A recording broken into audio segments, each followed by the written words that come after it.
Señor bendiga su palabra que vamos a compartir en este momento, y le pido al Señor que nos dé sabiduría, claridad, que el mensaje quede sin que redunde. Así que esa es nuestra oración. Hoy continuamos nuestra serie del libro de Santiago.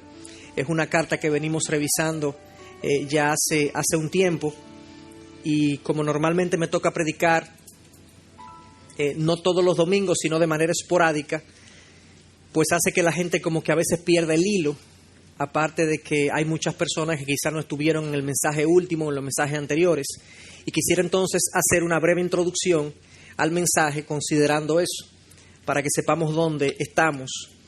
El libro de Santiago, la epístola de Santiago, es un libro extraordinario, es un libro escrito por un líder de la iglesia de Jerusalén, y en un momento dado la iglesia de Jerusalén comienza a pasar muchas dificultades, muchas pruebas, mucha persecución, y todo eso produjo obviamente estrés en la comunidad de Jerusalén, en la comunidad judía, que al final fue dispersa no solamente en Jerusalén, sino a lo largo de otros países y otras naciones del Medio Oriente. Y Santiago entonces escribe con la esperanza, con el deseo de que en medio de la persecución y en medio de los problemas ellos se mantuviesen fieles a su fe, pero no solamente fieles a su fe a nivel intelectual, sino que ellos pudieran en su día a día, en sus cotidianidades, ellos pudieran vivir una fe que fuese visible, que fuese evidente en la manera de vivir, de obrar, en la manera de hablar, en la manera de relacionarse con los demás. Santiago estaba inquieto en que muchos de ellos posiblemente no estaban mostrando una fe viva. Y literalmente el capítulo 2 que revisamos en el mensaje anterior tiene precisamente que ver con eso. Ese es quizás el corazón de la carta. Una fe sin obras es una fe muerta. Es decir, una fe que yo digo que tengo, si no se manifiesta en mi manera de ser, de vivir, de actuar, entonces no es una fe real. Y esa es la preocupación básica de todo el libro de Santiago. Y en el capítulo 3, él entra a un tema que en principio parece chocante, pues hablando de una fe viva, ahora en términos prácticos, él baja al plano de la lengua, no en términos del órgano, sino en términos de nuestra manera de hablar y de comunicarnos. Santiago está preocupado por la manera como nosotros hablamos, por el contenido de lo que hablamos, por la forma como lo hablamos. Pues obviamente, todos aquellos que han sido víctimas de una lengua descontrolada pueden decir, si la lengua no está bajo control, puede producir muchos problemas. Y una de las manifestaciones de una fe viva es precisamente una manera diferente de hablar, una forma y un contenido diferente al nosotros comunicarnos. Y eso es precisamente lo que Santiago trata de comunicar, comenzando en el versículo 1 de su capítulo 3. Esa fue la introducción a lo que es nuestra serie de Santiago, pero quisiera introducir un poco lo que es el tema de hoy, que es el tema de la lengua. Y muchos de nosotros decían que el tema parecería chocante, porque nosotros nos pondríamos quizás en nuestro lugar número 1 de prioridad, cuando hablamos de una fe viva, la manera de hablar. Quizás pondríamos otras condiciones, otros aspectos de nuestra vida, de nuestra personalidad. Pero Santiago, luego de que sale de ese concepto de que una fe viva se debe manifestar en obras, el primer tema que toca es la manera de hablar. Y yo creo que está ahí porque es importante, porque es crítico. Nosotros quizás no lo vemos muchas veces, a veces nosotros tendemos a minimizar el efecto que nuestra lengua tiene sobre los otros o sobre nuestras circunstancias, pero verdaderamente al Santiago ponerlo de primero, luego de él tratar el tema de una fe viva tiene que manifestarse en obra, entiendo que es claro que él está diciendo, esto es más importante de lo que ustedes se imaginan, esto es más importante, de más peso de lo que muchos de nosotros nos percatamos. Y solamente unos datos interesantes para fijar la importancia de este tema. estadísticas indican, de estudios que se han hecho, que uno pasa más o menos un tercio de su vida hablando. O sea, si uno vive 75 años, aproximadamente 25, uno se lo pasó hablando. Hay gente que dura más de ahí, o sea, hay gente que dura mucho más de ahí, pero en general esto es un promedio. 25 años de 75, un tercio de la vida hablando. Si uno lo toma en días, 24 horas, más o menos 8 horas de las 24 en promedio, uno está tililí, talala, habla y comparte y demás. Y obviamente toda esa, no voy a decir la palabra, pero todo ese flujo de palabras, de expresiones, de formas, tiene un efecto. O sea, a través de nuestro hablar, de nuestra comunicación, nosotros instruimos, corregimos, opinamos, formamos, destruimos, dañamos.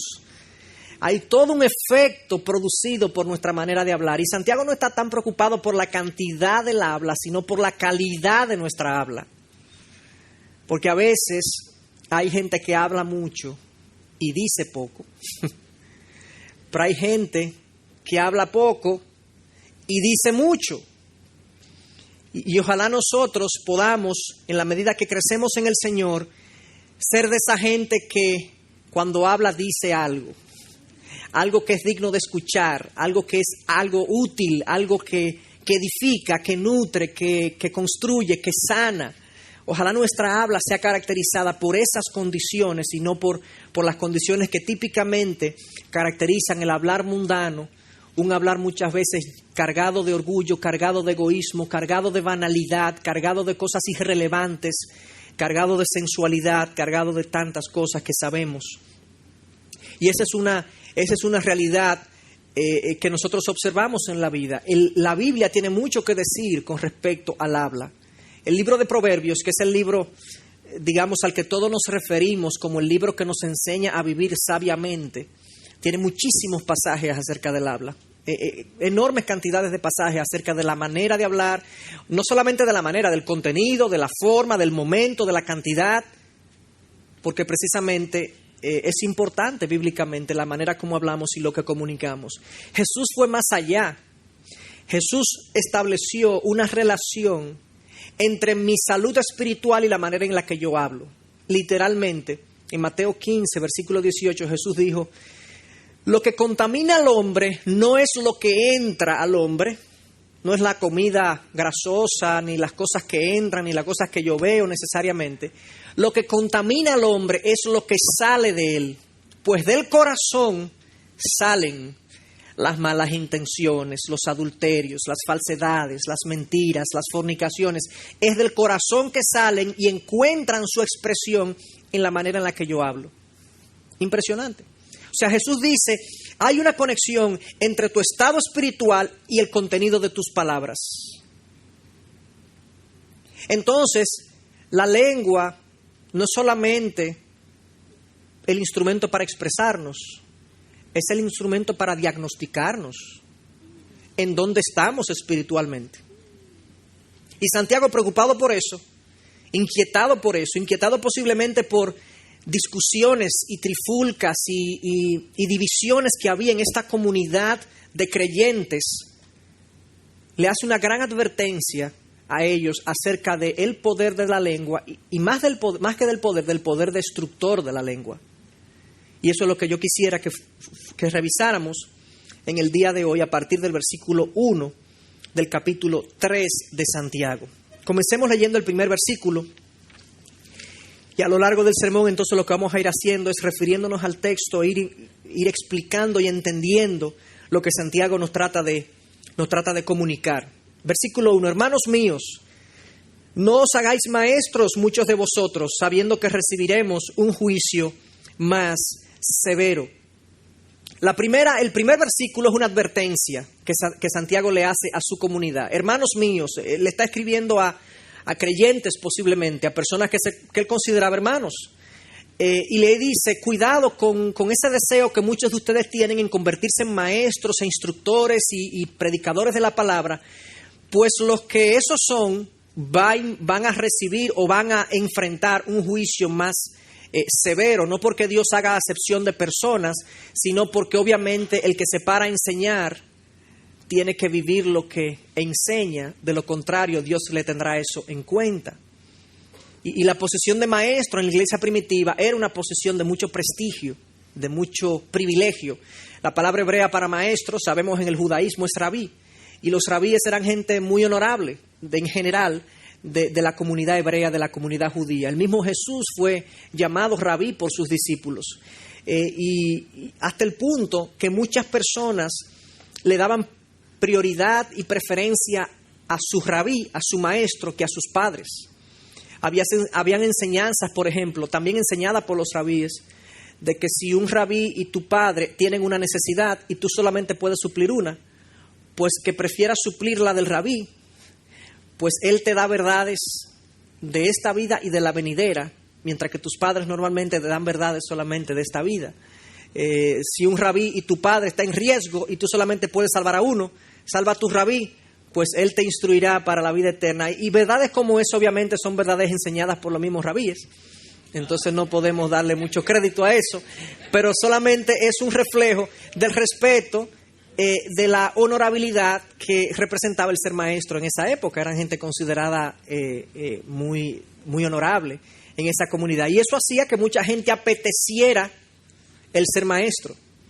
Yo quiero enseñar, yo quiero instruir, pero con la responsabilidad de ser maestro viene el tener que dar cuentas a Dios. Y eso es lo que establece el versículo 1. No os hagáis maestros muchos de vosotros, sabiendo que recibiremos un juicio más severo. Esto no debe desincentivar a los genuinos maestros de la palabra que Dios ha llamado a enseñar la palabra. Pues los genuinos maestros de la palabra, predicadores y digamos pastores, Dios los va a nutrir de su palabra y les va a dar la fortaleza y la perseverancia para ellos mantenerse en el camino, por así decirlo. El problema está cuando yo quiero aspirar a esa posición sin tener el testimonio o sin tener la disciplina para yo poder sostener mi manera de vivir de la manera en que predico. Entonces, él está preocupado por eso.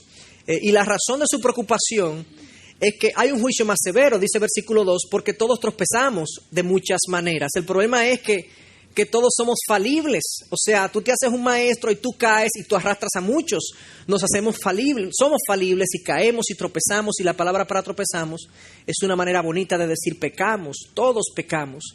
Es interesante ver cómo Santiago, aún siendo el líder de la iglesia, uno de los líderes de la iglesia primitiva, se entra en el paquete de que todos tropezamos, todos pecamos, reflejando obviamente la doctrina, la enseñanza bíblica de que no hay ni una persona en la raza humana que esté exenta de pecar, que esté exenta de una inclinación natural hacia hacer lo malo. Esa es la razón por la que Cristo tuvo que venir y morir en la cruz y vertir su sangre en nuestro favor. De lo contrario, no tenemos salvación fuera de Cristo. ¿Por qué? Porque todos tropezamos de muchas maneras, dice Santiago, incluyéndose él. Si alguno, ahora sigue diciendo, si alguno no tropieza en lo que dice, si alguno no tropieza en la manera en la que habla, en sus palabras, es un hombre perfecto o maduro, capaz también de refrenar todo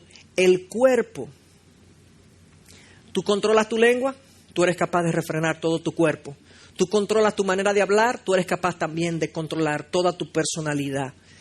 La idea que está detrás de esto es que siendo la lengua uno de los instrumentos con los que más fácil pecamos, con los que más fácilmente pecamos, si yo soy capaz de controlar esa área de mi vida, yo seré capaz también de controlar otras áreas de mi vida, otros aspectos que van a requerir el mismo dominio propio que yo requiero para controlar la lengua, lo voy a poder emplear para controlar otros deseos pecaminosos. Y eso es lo que Santiago está tratando de comunicar ahí. Hay una relación en mi vida espiritual, en mi madurez espiritual, dependiendo de qué también yo manejo la manera en la que hablo, qué también yo manejo la manera en la que me comunico. Y esto puede parecer, estos dos primeros versículos, o este último versículo como exagerado. ¿Cómo puede ser que una persona capaz de refrenar su lengua sea capaz de refrenar todo su cuerpo? Santiago, tú como que le estás dando mucha importancia a esto. La lengua es un miembro muy pequeño del cuerpo. No puede ser que tenga tanta importancia, tanto peso. Y ahora él viene e ilustra el principio con 2 ilustraciones. Y dice, miren, versículo 3, si ponemos freno en la boca de los caballos para que nos obedezcan, dirigimos también todo su cuerpo. Ok, ¿ustedes creen que la lengua no es tan importante como yo digo? Déjenme poner una ilustración de la naturaleza. Miren los caballos. Obviamente esto es inspirado por el Espíritu Santo. Santiago no está haciendo un jueguito de niños para que entendamos un principio que no es real. No, la verdad es que a pesar de que nosotros no consideremos la lengua tan importante, Santiago dice, es como el freno en un caballo. Así como el freno es pequeño y el caballo pesa 1 tonelada, y yo puedo controlar un caballo que pesa 1 tonelada a partir de un frenito que le va en su boca, de esa misma manera la lengua es poderosa para controlar todo tu cuerpo. La otra ilustración que pone no es de la creación, sino de la creación humana, por así decirlo. Mirad también las naves. Aunque son tan grandes e impulsadas por fuertes vientos, son sin embargo dirigidas mediante un timón muy pequeño por donde la voluntad del piloto quiere. Versículo 5. Así también la lengua. Es un miembro pequeño y sin embargo se jacta de grandes cosas. ¿Se fijan cuál es el punto que él quiere demostrar? No consideres que la lengua, por ser pequeña, no es importante. A pesar de ser pequeña, es como el freno para un caballo, es como el timón para un barco. Un barco que conduce miles de toneladas, que lleva cientos de personas. Así de grande es el barco, pero el timón es apenas una fracción, una pequeña parte del barco. Asimismo, es la lengua de importante, de poderosa, por así decirlo. Algo pequeño puede conducir algo grande. Así que no subestimen el poder de la lengua. Ese es el primer punto de Santiago en los primeros 5 versos. Hasta aquí, él no ha dicho que la lengua es mala. Él simplemente ha dicho que la lengua es poderosa. Que la lengua, siendo un pequeño miembro, se jacta de grandes cosas. Puede hacer cosas más allá de las que tú te imaginas. Tal como un freno controla un caballo, asimismo la lengua puede ser tremendamente poderosa. Y obviamente nadie niega la verdad de que la lengua es muy poderosa en términos positivos.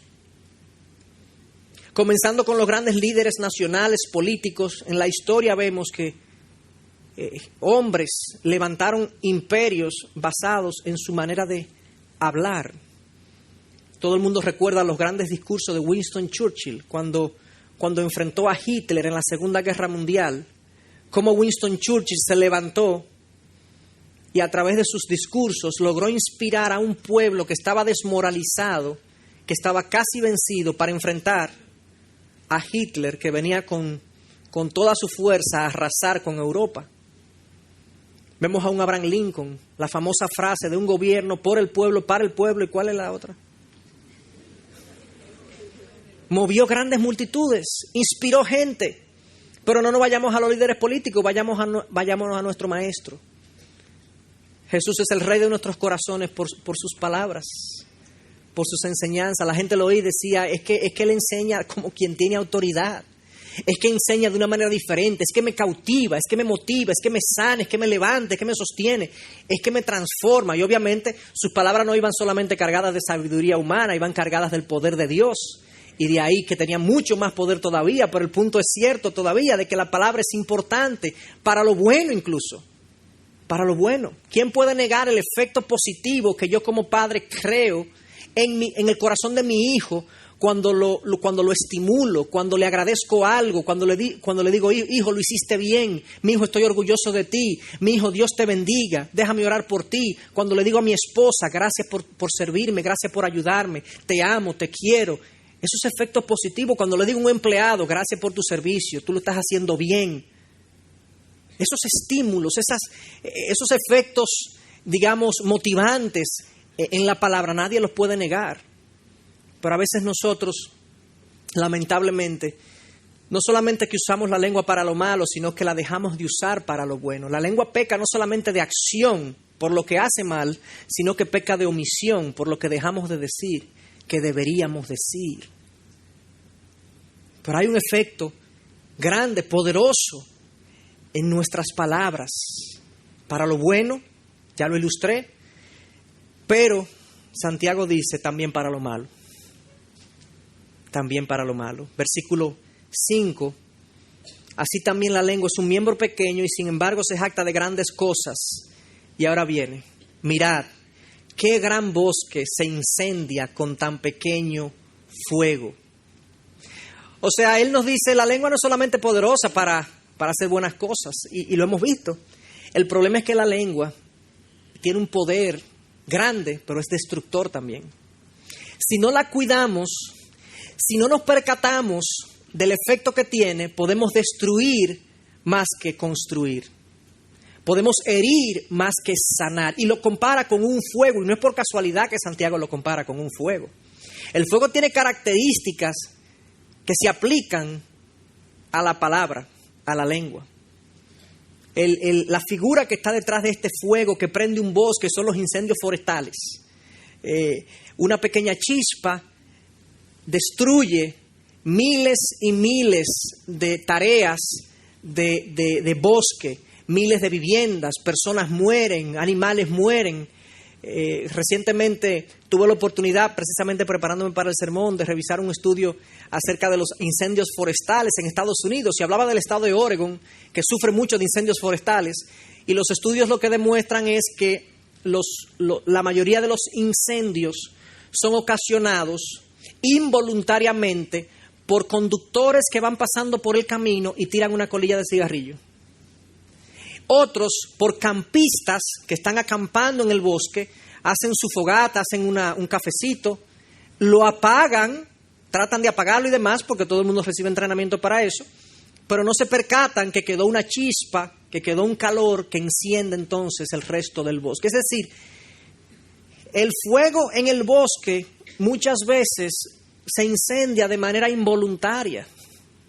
La gente no se percata del daño que hace al tirar la colilla. La gente no se percata del daño que hace al dejar el fuego sin extinguir completamente, de la misma manera que nosotros muchas veces hablamos con una ligereza, decimos cosas con una ligereza que no nos percatamos del daño, del efecto que tiene eso en las vidas de aquellos que escuchan. Y lo que hemos tirado es una chispa que con adecuada combustión, con un corazón resentido, señores, es un gran fuego. Es un gran fuego. Entonces, el fuego, usado aquí por Santiago para ilustrar el poder destructor de la lengua, tiene esa característica. Primero, estos fuegos son empezados de manera involuntaria muchas veces. Pero ¿qué pasa? Más abajo vamos a ver que a veces el fuego que nosotros empezamos con nuestra lengua no es involuntario. No es como el que tira la colilla de cigarrillo y como el campista que, ¡ay! ¡Anda! No. A veces hay una intención perversa en nosotros de encender el fuego. Y ese es uno de los problemas de la lengua también, que lo vamos a ver más adelante. Pero ¿qué pasa? A veces es involuntario, pero el fuego también se esparce rápidamente. Una mala palabra, cuando digo mala palabra no me refiero a las palabras obscenas. Una palabra mala, digo, una palabra maldicha, una palabra no edificante, una palabra destructiva, un chisme, una palabra orgullosa o arrogante, se esparce más rápidamente que una buena palabra. Eso es así. La gente se entera más rápido del chisme y del rumor y de la calumnia que de la edificación y de lo bueno y de la instrucción y de la enseñanza. La gente se entera más fácilmente de un chisme que se dijo en la iglesia que de un buen sermón que se predicó. Es así. Es como el fuego, que se esparce rápidamente y destruye, sin darnos cuenta, sin percatarnos del efecto destructor que tienen nuestras palabras. Y entonces el versículo 6, él dice, entonces hablando ya más profundamente de este efecto destructor, dice, la lengua es un fuego. Efectivamente, es un fuego que tira chispas, que hace encender bosques, que destruye, que no es controlable muchas veces, y agrega un mundo de iniquidad, un cosmos de inmoralidad y de iniquidad. Y la figura aquí que Santiago quiere expresarnos es que la lengua, hermanos, puede ser usada casi para cualquier pecado. Con mis manos yo puedo robar, yo puedo dar una galleta y eso también es pecado y puedo hacer muchas cosas. Pero con la lengua, miren, yo puedo mentir, yo puedo estafar, yo puedo calumniar, yo puedo hablar cosas sensuales, inmorales, yo puedo expresar orgullo, vanidad, yo puedo... Casi todo pecado encuentra su manifestación en la lengua.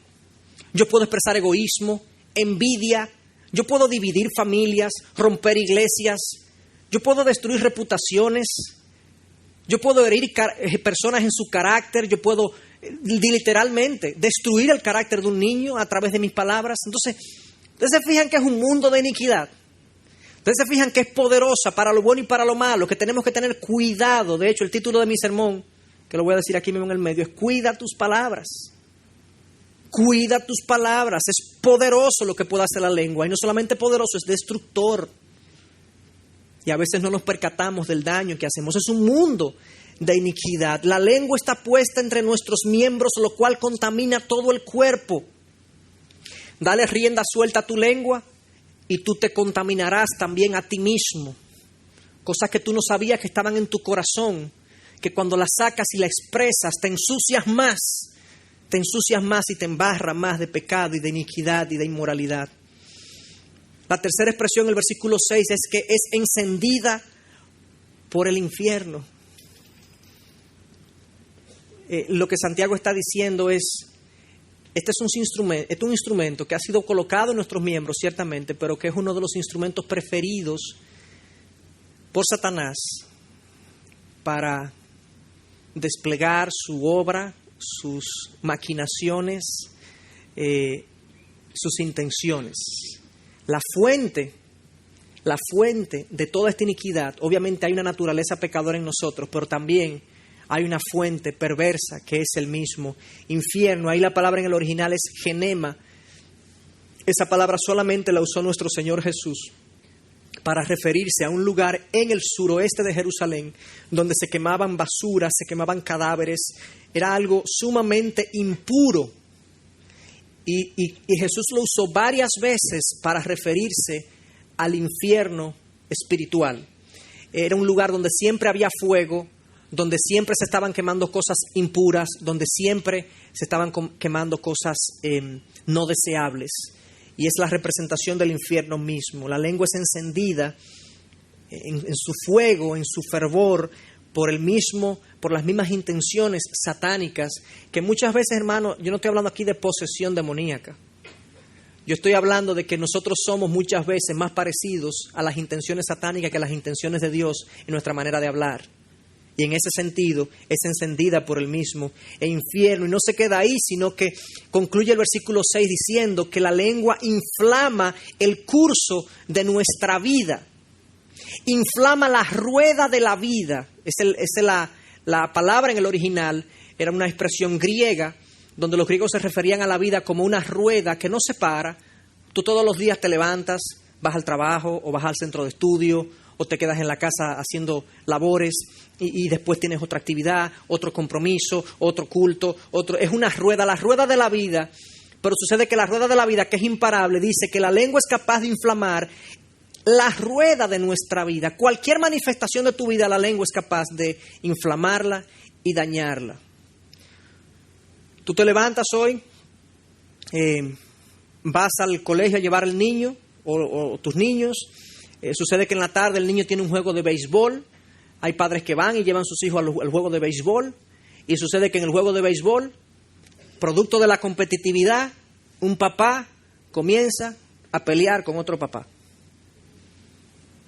No, que el hijo mío, que el hijo tuyo es un gordito, que no sirve para nada, que... Yo le estoy como trivializando un caso que me enteré recientemente de un individuo que lo sacaron de una liga porque cada vez que iba a ver a su hijo jugar era un problema. Creaba un problema porque su competitividad, su egoísmo, su envidia muchas veces avergonzaba a su propio hijo. Oye, pero tú no sirves para nada, ¿cómo le tiraste esa bola? El hijo sintiéndose mal, sintiéndose ameno, siendo denigrado por su padre en público, y el papá, ¿saben qué? Sin darse cuenta. Un fuego, la chispa se tiró y esa chispa haciendo daño en el corazón de su hijo y en el corazón de otros que estaban ahí. Pero luego te vas al supermercado y el muchacho del supermercado te atiende de una manera incorrecta y se despliega contra él la ira y el sentido de justicia que tenemos. Estos son mis cuartos, esto hay que pagar, hacerme a mí lo que yo digo. Orgullo desplegado a través de las palabras. Y luego vengo a la iglesia y entro a la iglesia y aquí nadie saluda a nadie, aquí no, una iglesia como rara, crítica y observación y queja y llego a la casa y ¿dónde está la comida? ¿Y qué pasó con tú no sirves para nada, esposa o hijo? Señores, la lengua inflama todo el curso de la vida si la dejamos manifestarse. Ella tiene algo que decir, destructor, en cada una de nuestras actividades. Si no la cuidamos, ella va a quemar la rueda de la vida completa. Y no solamente la lengua es poderosa, como vimos en los primeros 5 versículos, es destructora, como vimos en el versículo 6. La lengua es incontrolable, versículo 7, porque todo género de fieras y de aves, de reptiles y de animales marinos se puede domar y ha sido domado por el género humano, pero ningún hombre puede domar la lengua. Es un mal turbulento y lleno de veneno mortal. Oh. Miren los animales de los circos. Todo género de fieras, de aves, de reptiles, de animales marinos se puede domar y ha sido domado. Elefantes, tigres, leones, panteras, águilas, halcones, palomas, gatos, perros, serpientes, delfines, ballenas, algunos peces de otro tamaño. Ha sido domado todo. Increíblemente, el hombre ha podido domar toda la creación ha sido domada por el hombre. Aún los animales más poderosos. Y el hombre no puede domar su lengua. ¿Cuál es el problema? El pecado.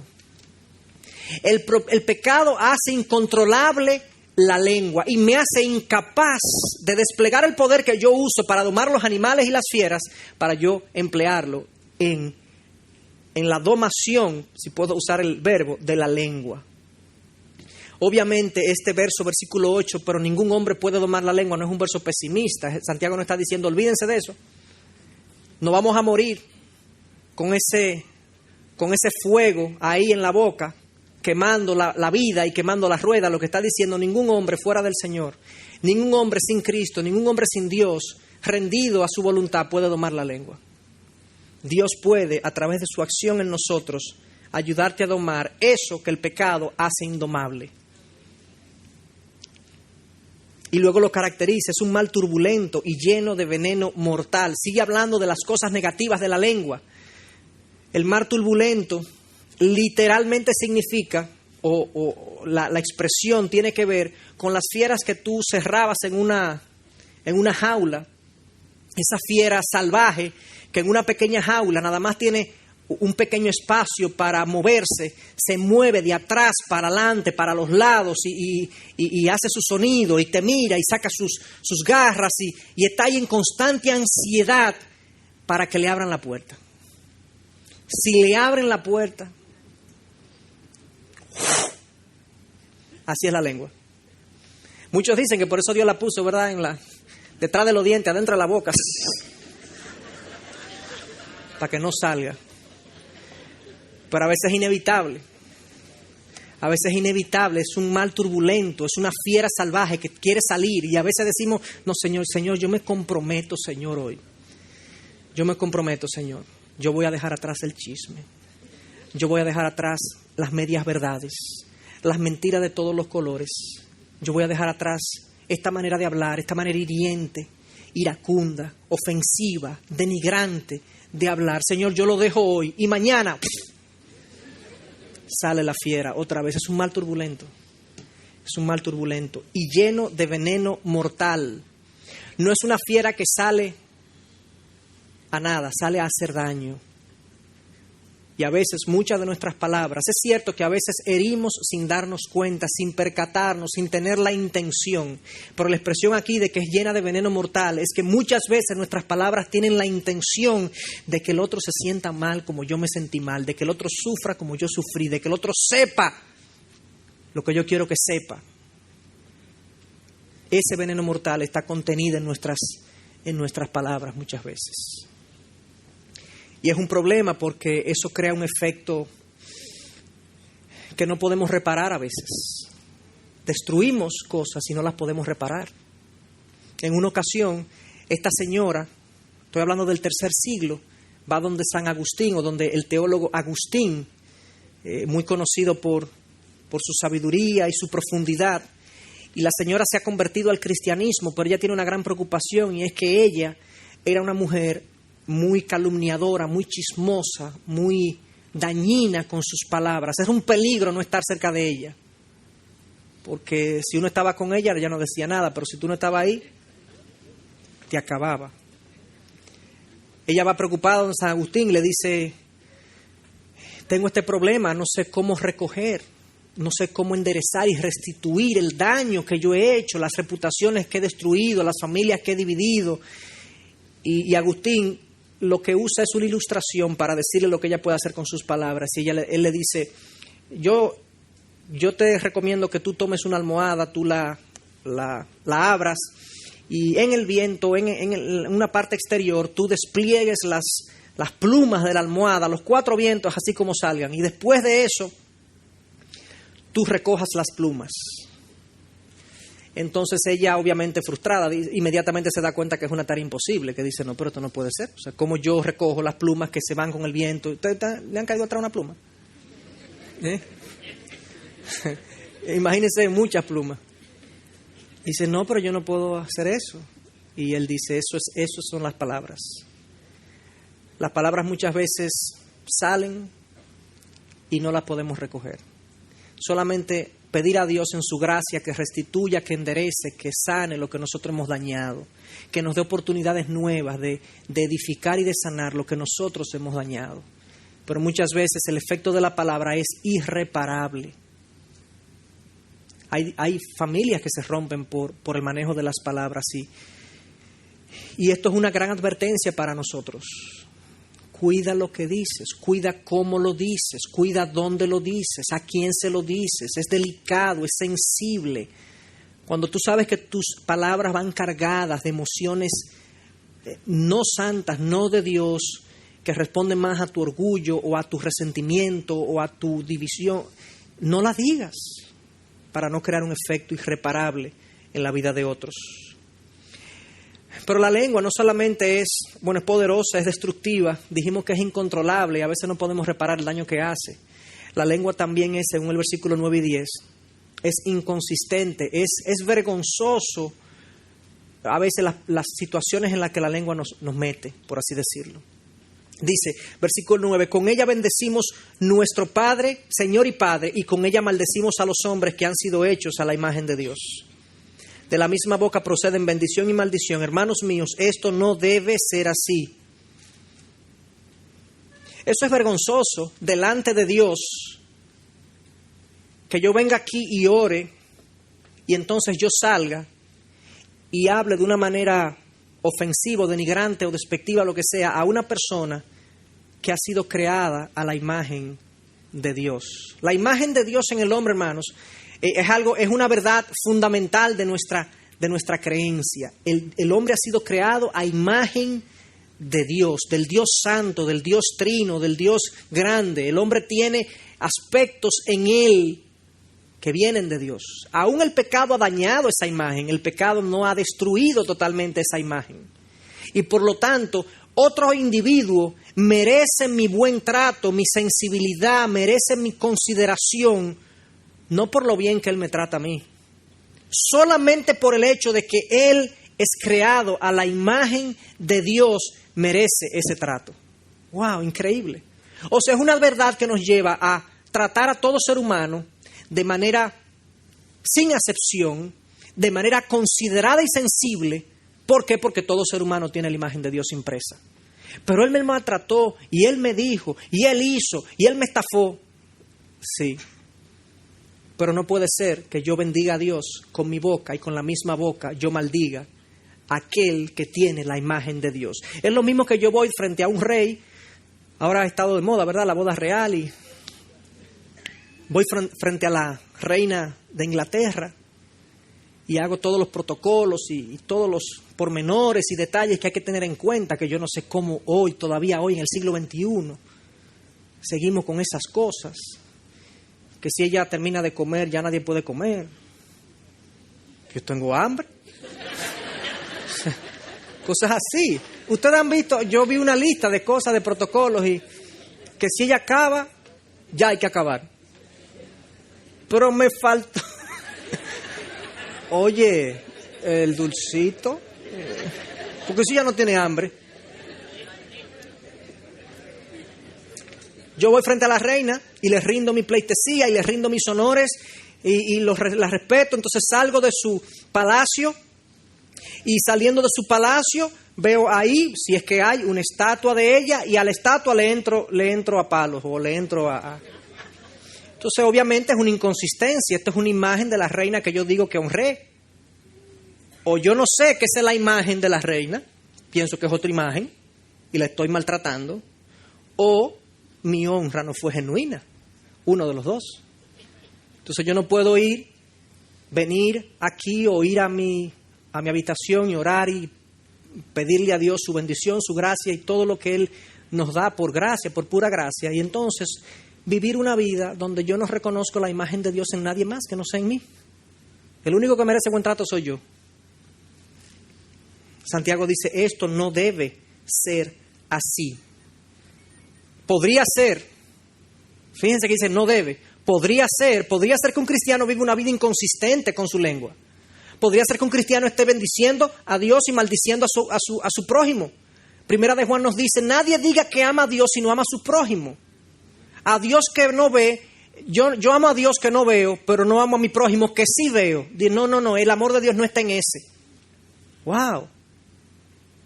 Entonces fíjense que la lengua y la manera como la usamos es un diagnóstico de nuestro estado espiritual. Esto no debe ser así, puede ser pero no debe.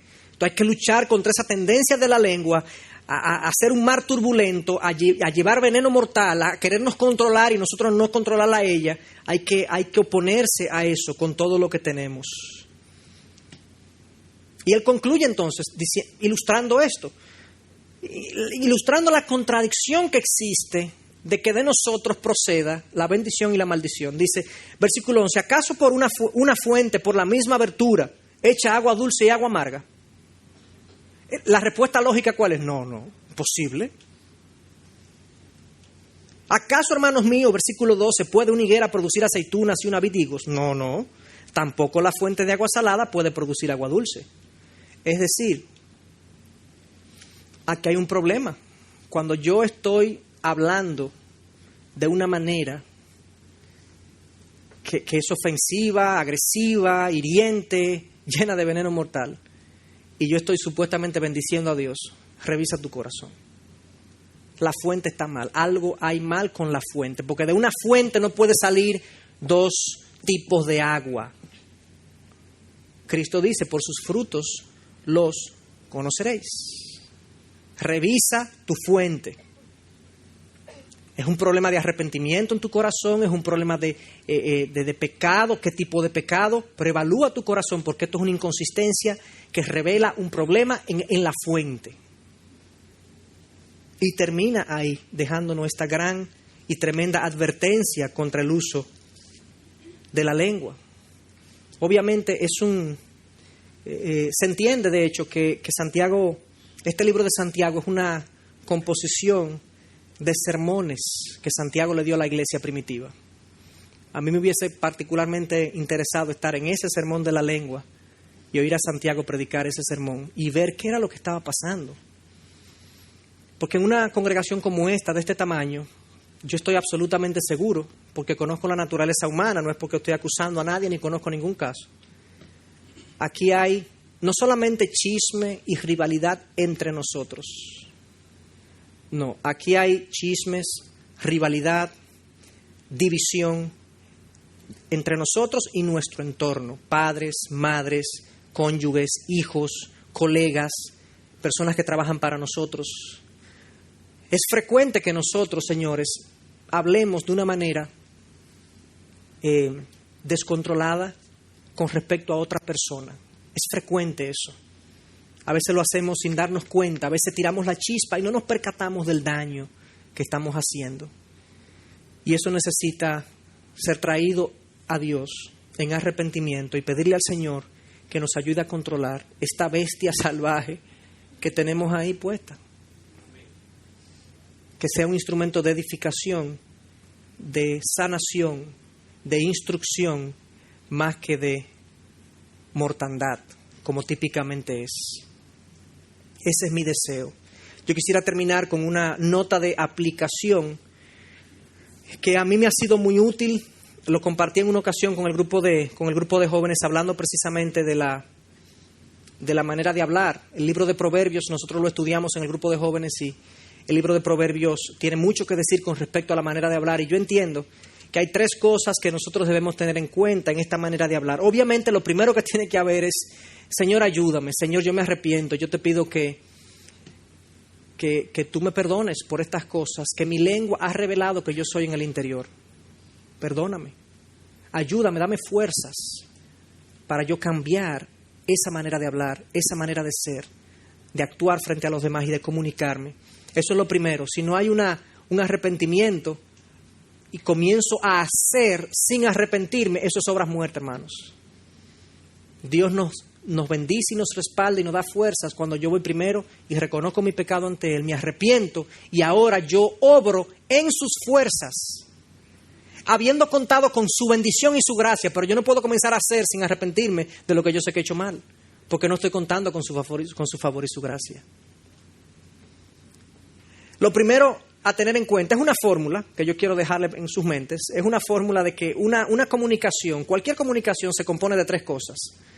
Número 1, el contenido, lo que decimos. Número 2, la forma, cómo lo decimos. Y número 3, el momento de decirlo. Y la Biblia tiene cosas que decir en cuanto al contenido, en cuanto a la forma y en cuanto al momento. En cuanto al contenido, hermanos, nuestras palabras deben ser veraces. Deben ser correspondientes con lo que es real y verdad. Íntegro, recto, bueno, santo, puro. Ese es el contenido. Proverbios 12:22 lo dice: los labios de los mentirosos son abominación al Señor, pero los que obran fielmente son su deleite. Obviamente Dios detesta la mentira. Y la mentira no es solamente yo decir algo que no es. La mentira es una media verdad, es una mentira. Una exageración es una mentira. Una minimización. ¿Cuánto te costó eso?, le pregunta la esposa al esposo. ¿Cuánto te costó ese celular? Me costó 10,000 pesos, pero yo le digo a mi esposa, para evitar conflictos, 5. ¿Algo común? La media verdad. ¿Dónde tú estabas? Media verdad. Yo le estoy diciendo que pasé por ahí, pero que no que estaba ahí. Entonces la exageración, la media verdad, la minimización de las cosas, todo eso cae en el ámbito de la mentira. En todo trabajo hay ganancia, dice Proverbios 14:23, pero el vano hablar conduce a la pobreza. El vano, vacío, hablar sin sentido. Aquella gente que habla mucho y dice poco. A veces nos pasamos días y días y horas compartiendo con gente y nunca compartimos algo significativo, de peso.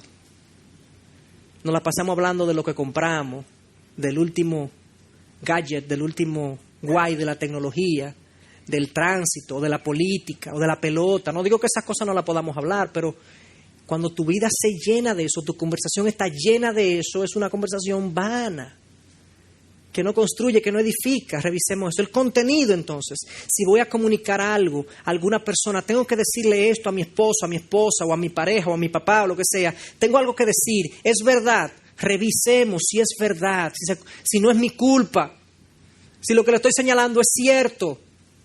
Contenido. Luego la forma, hermanos. A veces podemos decir la verdad de la forma incorrecta y es mejor no haber dicho nada. Absolutamente nada.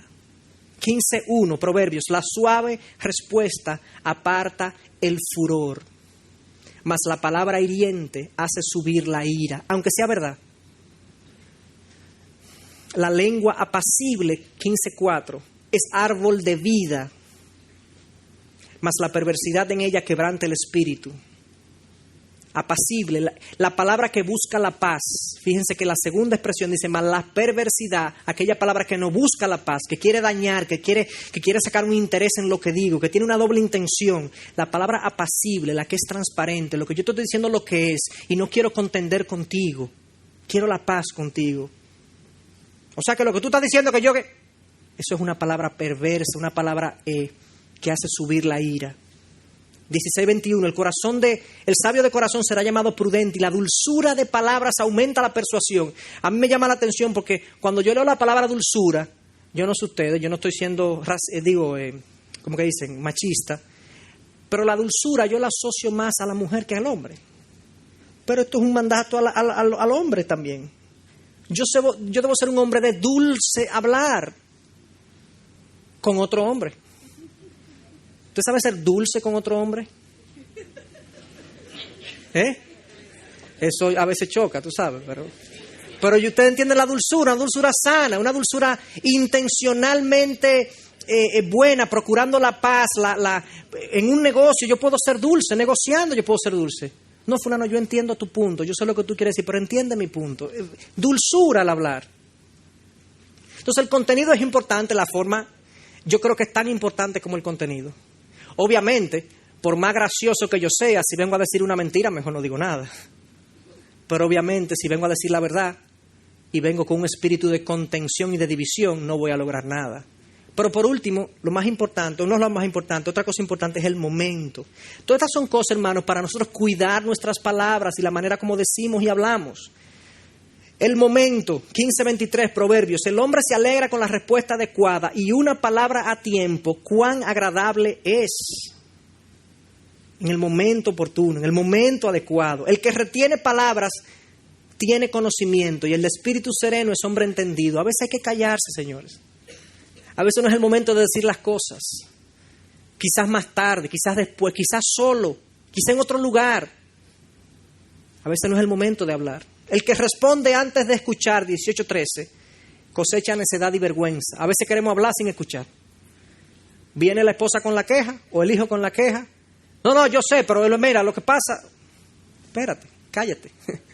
Callemos, ¿no? Escuchemos. Dejemos que la persona hable. Entonces, contenido, forma y momento. A veces, hermanos, tengo la verdad de mi lado. La voy a decir de buena manera, pero no es el momento para decirla. Hay que esperar, hay que orar. A veces tenemos que pedirle al Señor que abra ese momento, esa oportunidad para yo decir lo que debo decir. Acuérdense, como dije al principio, que el pecado del habla no es solamente lo que decimos mal, es lo que retenemos también. Y a veces hay cosas que debemos decir que no decimos. Hay cosas que debemos decir para edificar o para corregir o para instruir que no decimos. Yo recuerdo en una ocasión, ya le pedí permiso a mi esposa para comentar esto, o sea que es el momento de decirlo. En una ocasión teníamos una discusión, mi esposa y yo. Más que una discusión, yo tenía un malestar con algunas actitudes que yo había observado, que yo entendía que no estaban bien, que debían ser corregidas en ella. Es más fácil verlo así, pero ella también me ha señalado cosas a mí a veces. Entonces, pero era algo pesado, era algo que yo sé que ella se iba a sentir confrontada, duramente confrontada con lo que yo tenía que decir. Pero yo sabía lo que iba a decir, sabía cómo lo iba a decir, pero yo no encontraba el momento. Nunca encontraba el momento. Siempre había muchas cosas en el medio, mucha gente. Cuando se lo digo, siempre había una cosa. Siempre ella me decía, tengo hambre, tengo sueño, tengo frío, tengo que yo quede. Yo no encontré. Señores, pasaron meses y yo orando por eso. Señor, yo quiero que tú me des la oportunidad, que tú me des el momento. Entonces, en esa ocasión, en esos meses, se orquestó un retiro de parejas de aquí de la iglesia en La Romana. Y fuimos a La Romana y tuvimos un excelente retiro. Fue un retiro donde hubo un momento de confrontación mutua, donde se supone que unos le decíamos a los otros las cosas que teníamos que decirle, que teníamos que corregir, y fue grandioso, pero yo no se lo dije ahí. Yo no se lo dije, no, porque era público, o sea, era una confrontación entre todos, estábamos todas las parejas ahí, comenzamos a decirnos las cosas, y fue muy bueno. Pero ¿qué pasa? Viniendo de La Romana, estábamos hablando del gran momento que habíamos pasado, y del tiempo tan bueno, tan edificante que habíamos pasado, y entonces ella está diciéndomelo, y al final de lo que ella me dice, Chacho, ¿tú crees que haya algo más que yo deba considerar o tomar en cuenta? Señores, las puertas de los cielos se abrieron. Miren, el Señor había preparado tan bien a Charvela que yo le dije, les confieso, no más de 15 palabras. Sí, yo te quería decir que esta actitud está mal y yo quiero que tú la veas. Y eso fue, ella me dijo, wow, es verdad. Sin discusión, sin división, sin defensividad, sin retaliar, sin tú también, sin... Suavecito. La verdad, en la forma correcta, en el momento. Pero hay que ser paciente para eso. Hay que trabajar en nuestra paciencia y eso es parte del amor. En nuestro amor por los otros. Esa manera de comunicarnos a la que Santiago aspira aquí, es un reflejo de nuestro amor hacia los otros. Cuidemos nuestras palabras por amor a nuestro Señor, pero por amor a los otros. Porque cuando venimos a ver, lo incendiamos sin querer a veces y a veces queriendo y dejamos salir a la bestia salvaje y no consideramos el daño que hacemos. Integridad y Sabiduría es una producción que llega hasta ustedes gracias a los aportes de individuos y empresas comprometidos con la defensa de la fe. Para más información, preguntas y comentarios, visite nuestra página de internet www.integridadysabiduría.org. En esta página encontrará información sobre la producción de este y otros recursos que ponemos a su disposición, como también las formas en las que usted puede contribuir con la producción de programas como estos. Les invitamos nuevamente a visitar nuestra página de internet www.integridadysabiduría.org. Será hasta la próxima, cuando nos reencontremos con Integridad y Sabiduría.